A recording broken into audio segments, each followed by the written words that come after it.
Hello friends, स्वागत है आपका मेरा इस यूट्यूब चैनल पे।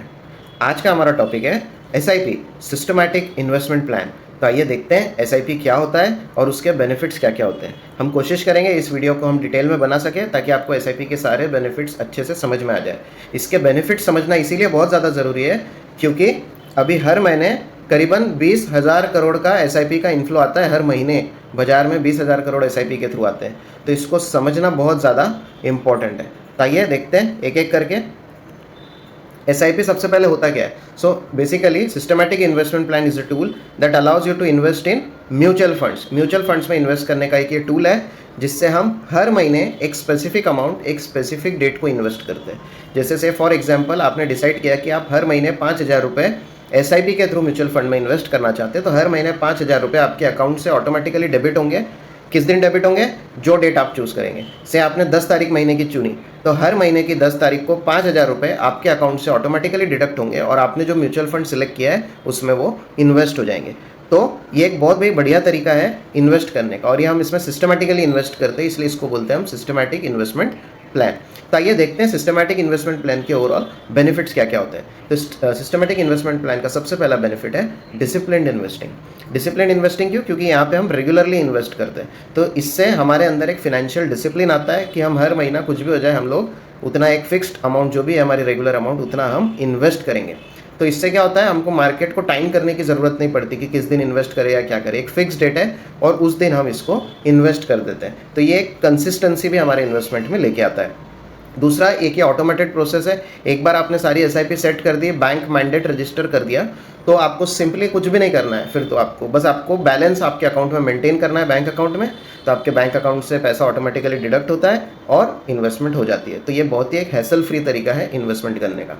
दूसरा है मोस्ट इंपॉर्टेंट बेनिफिट, वो है रुपी कॉस्ट एवरेजिंग। थोड़ा सा समझने की ज़रूरत है इसको। यहाँ पे क्या होता है, हम अलग अलग प्राइस पे यूनिट्स परचेस करते हैं। अब अलग अलग प्राइस पे कैसे करते हैं? से मैंने आज एक यूनिट परचेस किया तो उसके कुछ अलग प्राइस होगी, अगले महीने कुछ अलग प्राइस होगी, उसके अगले महीने कुछ अलग प्राइस होगी, क्योंकि मार्केट ऊपर नीचे होता है तो उस हिसाब से आपके म्यूचुअल फंड का प्राइस चेंज होता है। प्राइस चेंज होता है पर आपकी इन्वेस्टमेंट अमाउंट सेम होती है। तो इससे क्या होता है कि आपको एक अच्छा खासा एवरेज मिल जाता है। ठीक है, तो आपकी एवरेज कॉस्ट लो हो जाती है ना, क्योंकि जब मार्केट लो होता है तो आप ज़्यादा यूनिट्स खरीद सकते हैं उसी अमाउंट से, और जब मार्केट हाई होगा तो आप कम यूनिट्स खरीदेंगे। तो इससे क्या होता है, आपके ओवरऑल पोर्टफोलियो में या ओवरऑल जो आपका इन्वेस्टमेंट है वो एवरेज आउट हो जाता है और आपकी average cost over the longer period reduce हो जाती है। आइए एक सिंपल से एग्जांपल से देखते हैं। एक है मिस्टर एसआईपी इन्वेस्टर और हमारे दूसरे हैं वन टाइम इन्वेस्टर। सो आज सपोज कोई म्यूचुअल फंड का एनएवी या रेट 10 रुपये और आपको 1,000 रुपये इन्वेस्ट करना है। ठीक है, तो आपके कितने आएंगे? 100 यूनिट आएंगे। फिर अगले महीने हो सकता है रेट 9 रुपये हो जाए, तो इन्वेस्ट आप 1,000 ही रुपये कर रहे हैं, तो अब 1000 डिवाइडेड बाय 9, तो अब 111.11 यूनिट आएंगे। फिर 8 रुपये अगर रेट हो जाता है तो आपको 125 यूनिट आएंगे, और अगर 11 रुपये रेट बढ़ जाता है तो आपको थोड़े कम यूनिट आएंगे, 90.91 यूनिट आएंगे। तो टोटल आपने कितने रुपए इन्वेस्ट किए? 4,000 रुपये, और आपके पास यूनिट आ गए 427.02। तो आपका एवरेज वैल्यू कितना हो गया? एवरेज प्राइस आपकी इन्वेस्टमेंट की कितनी होगी? 9.36। यहीं पे कोई अगर वन टाइम इन्वेस्टर होता है और वो पहले ही दिन 4,000 रुपये पूरे इन्वेस्ट कर देता है तो उसको एक साथ 400 यूनिट मिल जाते हैं। अब यहाँ पे आपके पास में देखिए यूनिट ज़्यादा है, आपके पास यहाँ पे 4697 यूनिट है और इनके पास सिर्फ 4,400 यूनिट है। तो इसी के जरिए आपकी एवरेज कॉस्ट कम हो गई। आपकी 9.36 में आपकी एवरेज यूनिट कॉस्ट है आपकी परचेसिंग प्राइस, और जिसने वन टाइम लिया उसकी 10 रुपये। तो ये एक बहुत ही बड़ा बेनिफिट है रुपी कॉस्ट एवरेजिंग, अगर आप म्यूचुअल फंड में इन्वेस्ट करते हैं तो। देन नेक्स्ट है पावर ऑफ कंपाउंडिंग। अब कंपाउंडिंग क्या होता है आप जानते ही होंगे, फिर भी हम एक थोड़ा सा डिस्कस करते हैं कि एसआईपी का सबसे की एडवांटेज है पावर ऑफ कंपाउंडिंग। क्योंकि जब आपको आपके इन्वेस्टमेंट पे कुछ रिटर्न मिलता है तो वो रिटर्न री इन्वेस्ट होकर उस पर और रिटर्न मिलता है। तो जब रिटर्न पे रिटर्न मिलता है तो उससे आपकी इन्वेस्टमेंट कंपाउंड होती है और इससे आपके जो पोर्टफोलियो में एक्सपोनेंशियल ग्रोथ होती है। ओके, तो जितना जल्दी आप स्टार्ट करते हैं इन्वेस्ट करना, तो आपकी छोटी इन्वेस्टमेंट भी एक लॉन्ग टर्म पर्सपेक्टिव से हम अगर देखें तो वो ग्रो करती है और एक वो बहुत ही बड़ा अमाउंट बन जाता है। तो ये पावर ऑफ कंपाउंडिंग देखते हैं। से आपने 1 तारीख को 1 रुपया रखा और आप उसको हर दिन डबल करते गए। ठीक है, तो आज 1 रुपये होगा, अगले दिन वो 2 रुपये होगा, डबल करना है हमको। फिर तीसरे दिन 4 रुपये, 8 रुपये, 16 रुपये, 32 रुपये, ऐसा करते करते ऑन 24th डे ये हो जाता है 83 लाख रुपीज़। तो ये क्या है? पावर ऑफ कंपाउंडिंग है। पैसा कंपाउंड होते जा रहा है, पैसा रोज डबल होते जा रहा है, तो ये कंपाउंडिंग का पावर है। तो ये जो कंपाउंडिंग का पावर है ये आपको आपके म्यूचुअल फंड के इन्वेस्टमेंट में भी मिलता है जब आप एसआईपी के थ्रू इन्वेस्ट करते हैं। देन नेक्स्ट बेनिफिट है अफोर्डेबल एंड फ्लेक्सिबल। यहाँ पे आप बहुत ही छोटी अमाउंट से इन्वेस्टमेंट करना स्टार्ट कर सकते हैं। ज़रूरी नहीं कि आपके पास में लाखों करोड़ों रुपए हो, आप 100 रुपये, 500 रुपये, 1000 रुपये महीने से भी अपना इन्वेस्टमेंट स्टार्ट कर सकते हैं।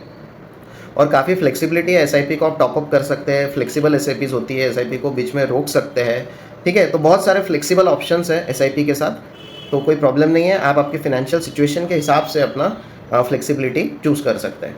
देन इसमें मार्केट टाइमिंग का रिस्क भी कम हो जाता है, क्योंकि मार्केट टाइमिंग करना बहुत डिफिकल्ट है और हम जनरली इमोशंस में आके डिसीजन लेते हैं। तो SIP take the emotions out of investing.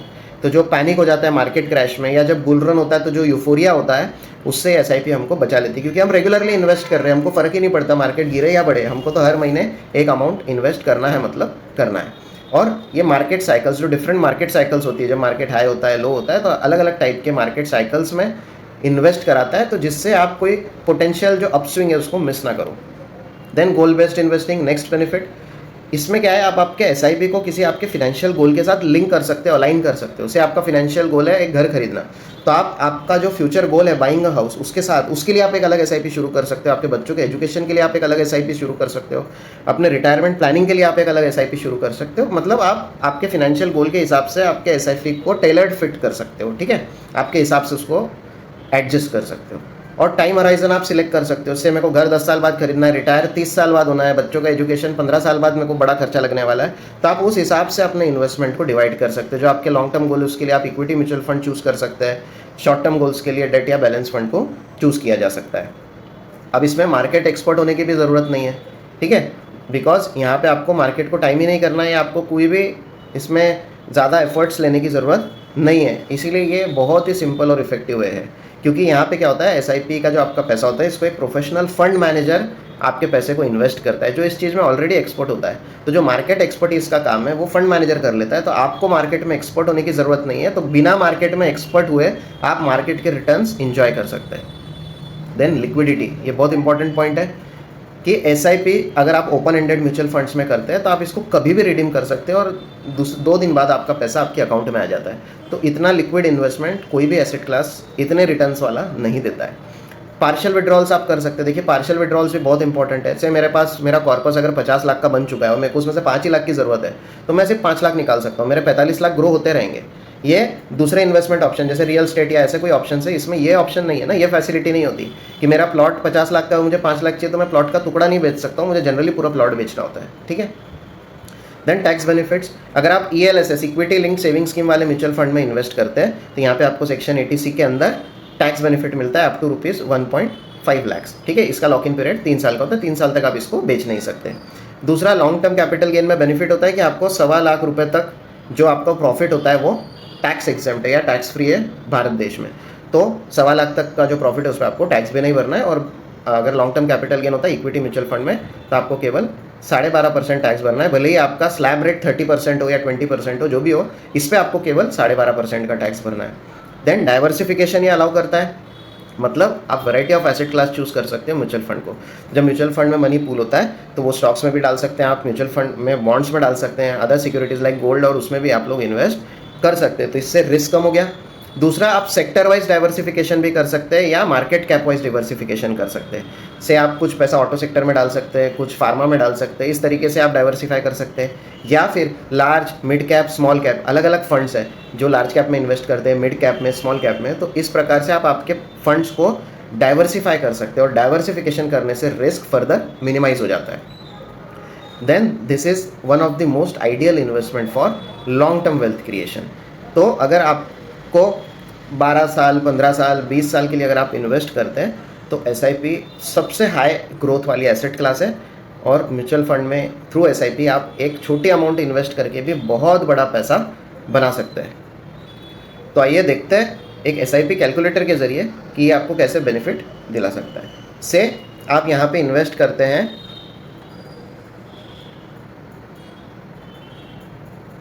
से आप 20,000 रुपये महीना इन्वेस्ट करते हैं और आपका इन्वेस्टमेंट पीरियड है, for example let's take an investment period of 30 years, ठीक है। और हमारा एवरेज एक्सपेक्टेड हम एनुअल रिटर्न लेते हैं फॉर एग्जांपल 15%। 15% मैंने क्यों लिया वो भी मैं आपको बताऊंगा, एक एग्जांपल है जस्ट, ठीक है। और हम इसको कैलकुलेट करते हैं तो आप देखेंगे 20,000 रुपये अगर आप हर महीना इन्वेस्ट करते हैं 30 साल तक, तो आप टोटल इन्वेस्ट 72 लाख रुपीज़ करते हैं, लेकिन आपकी जो एक्सपेक्टेड अमाउंट ऑफ इन्वेस्टमेंट है वो करीबन 11 करोड़ रुपए से ज़्यादा होती है। 11.3 करोड़ रुपीज़ का कॉर्पस जनरेट हो जाता है। अब बहुत लोग बोलेंगे सर 30 साल बाद 11 करोड़ की क्या वैल्यू है, ठीक है, तो हमको ये भी समझना चाहिए कि आज से 30 साल बाद 11 करोड़ की क्या वैल्यू होगी। तो हम यहाँ पे इन्फ्लेशन को एडजस्ट करते हैं एंड कैलकुलेट करते हैं, ठीक है।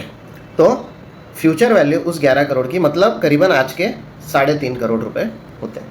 मतलब आज जो 3.5 करोड़ रुपए की वैल्यू है वो 30 साल बाद करीबन 11 करोड़ रुपए की वैल्यू रहेगी। तो आज काफ़ी वैल्यू है 3.5 करोड़ की, ठीक है।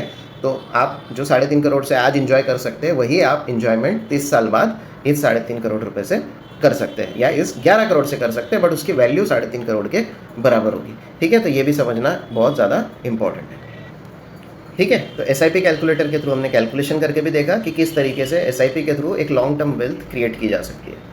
फिर ये जो रिटर्न्स देता है ये इन्फ्लेशन को बीट करता है। भारत में इन्फ्लेशन करीबन 6 to 7% एवरेज इन्फ्लेशन रहा है, लेकिन अगर आप मार्केट का सेंसेक्स का रिटर्न देखते हैं तो सेंसेक्स 1979 में स्टार्ट हुआ था जब 100 पॉइंट था उसका रेट, आज वो 79,000 का है, ठीक है। तो सेंसेक्स ने पास्ट 45 ईयर्स में जो CAGR compounded annual growth rate return दिया है वो दैट इज़ 15.88%। इसीलिए हमने एग्जाम्पल में 15% से रिटर्न निकालने की कोशिश की थी, ठीक है। तो इस तरीके से आप समझ सकते हैं। ज़रूरी नहीं कि इतना ही रिटर्न आपको हमेशा मिले, मार्केट का रिटर्न कम ज़्यादा होते रहता है, पर ये पिछले 45 ईयर्स का एवरेज रिटर्न है, ठीक है। तो डेफिनेटली जो फिक्स डिपॉजिट नहीं कर सकता या जो ट्रेडिशनल सेविंग इंस्ट्रूमेंट नहीं कर सकती, इन्फ्लेशन को बीट करने वाले रिटर्न ये प्रोवाइड नहीं कर सकते, लेकिन अगर आप इक्विटी म्यूचुअल फंड में लॉन्ग रन में एसआईपी करते हैं तो डेफिनेटली ये इन्फ्लेशन को बीट करने वाले रिटर्न्स आपको प्रोवाइड करेंगे। तो ओवरऑल ये सारे बेनिफिट्स हैं एसआईपी के थ्रू इन्वेस्ट करने की। तो आपने अगर एसआईपी अभी तक नहीं की है तो ज़रूर से आप एक एसआईपी के थ्रू अपना इन्वेस्टमेंट जर्नी स्टार्ट कर सकते हैं, ठीक है। हमारे इस चैनल को सब्सक्राइब करना ना भूलें। ये वीडियो अच्छा लगा तो इसे लाइक कीजिए और अपने फ्रेंड्स एंड फैमिली के साथ शेयर कीजिए। मिलेंगे किसी और नए टॉपिक के साथ हमारे अगले वीडियो में, तब तक जय हिंद।